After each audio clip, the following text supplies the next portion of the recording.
Habitamos el área sísmica más activa del planeta. Debemos estar preparados para lo que pueda ocurrir. La 17ª Feria Internacional del Libro de Lima es el acontecimiento cultural del mes en la ciudad. Como sabemos, Argentina es el país invitado de honor y una importante delegación de escritores e intelectuales han llegado a nuestro país. Hoy tenemos algunos de ellos. El primero es Eduardo Rinesi, luego el escritor y ilustrador gráfico Ciruelo Cabral y el novelista Félix Brusone.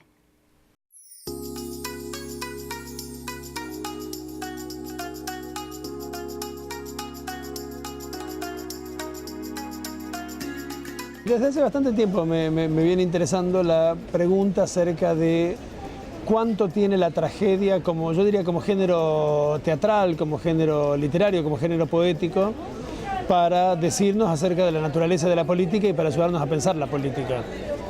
La tragedia es un género literario muy antiguo en Occidente, uno casi podría decir que es de los géneros literarios más antiguos de Occidente, y sin duda de los más prestigiosos y de aquellos que han alcanzado a decir cosas más importantes acerca de la naturaleza humana, de la condición subjetiva de los hombres.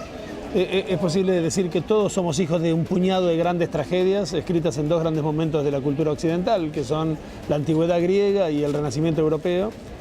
Y siempre me interesó preguntarme por qué ese género es tan potente para pensar los problemas de la subjetividad, de la sociabilidad y particularmente de la política. Y me parece que eso se debe a la circunstancia de que la tragedia lidia con dos componentes fundamentales de la materialidad misma de la política, que son el conflicto y lo precario de la condición humana, digamos, y de los lazos que los hombres establecemos entre nosotros.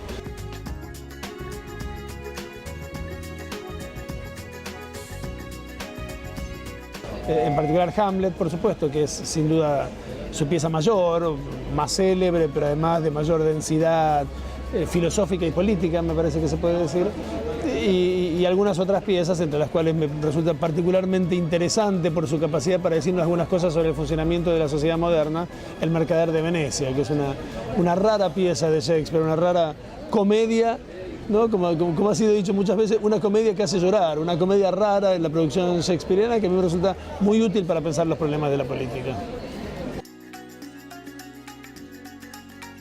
Facundo Cabral hablaba del hombre y decía,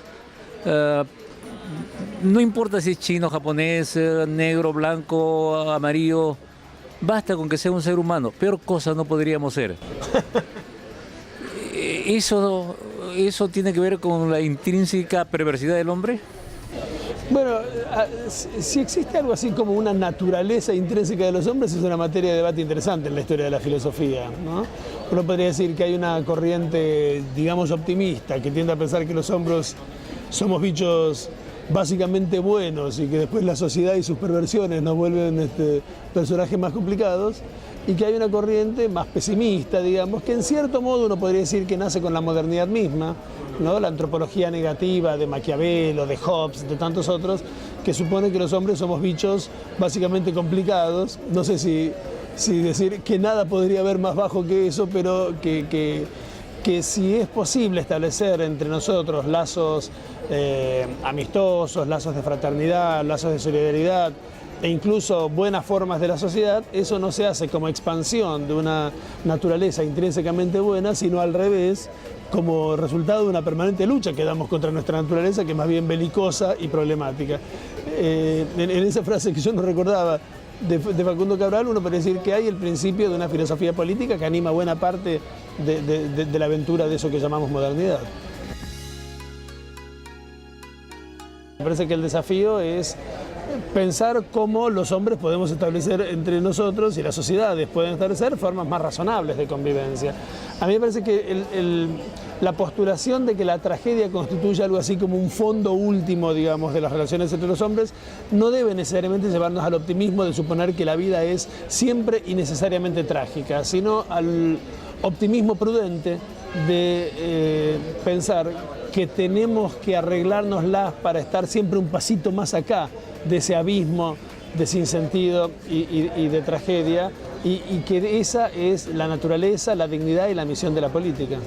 ¿Y qué ayuda a eso? ¿Cómo podemos estar en un pasito más acá? ¿La cultura?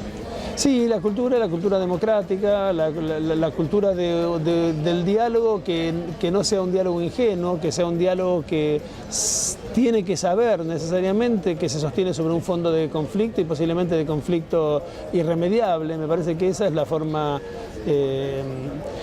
más prudente y más sabia de una apuesta democrática, no la que ingenuamente supone que las sociedades están condenadas al consenso y a la armonía, sino la que, sabiendo que están condenadas al disenso y al conflicto, se empeña, sin embargo, en evitar que ese conflicto asuma las formas más bestiales. Es una alegría estar en esta feria, que además es una preciosa feria.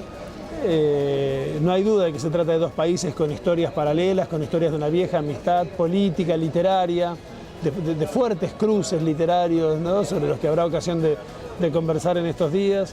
Y además me complace especialmente estar acá en representación de una universidad que de alguna manera expresa un momento de la vida universitaria argentina, caracterizado hoy por la presencia de una gran cantidad de universidades jóvenes, algunas de ellas novísimas incluso, que están tratando en la Argentina de hacer algo que a mí me parece que es una cosa muy importante, que es garantizar a un público, digamos, universitario mucho más amplio que el que teníamos en la Argentina y en la región una o dos generaciones atrás, el derecho a la educación superior del más alto nivel en la universidad pública. Y que al mismo tiempo lo estamos haciendo alentando una cantidad de experiencias, entre las cuales a mí me satisface mucho el desarrollo que está teniendo la actividad editorial. Que estamos aquí en Lima con el presidente de la Red de Editoriales Universitarias, la REUN de la Argentina, que es una red muy activa que articula los esfuerzos editoriales de todas las editoriales, que son grandes casas editoriales en la Argentina, que tienen la misión de poner a disposición de un público amplio de lectores los resultados de las investigaciones académicas, científicas que realizan las universidades, pero también de proponerle a ese público lector un conjunto de temas que ayuden yo, para decirlo de manera muy general, yo diría, a mejorar los debates públicos. Me parece que esa es una función importante de las universidades, poner en la escena pública de los debates mejores argumentos. Gracias, muchas gracias, muy amable. Al contrario, gracias. Un placer. Gracias.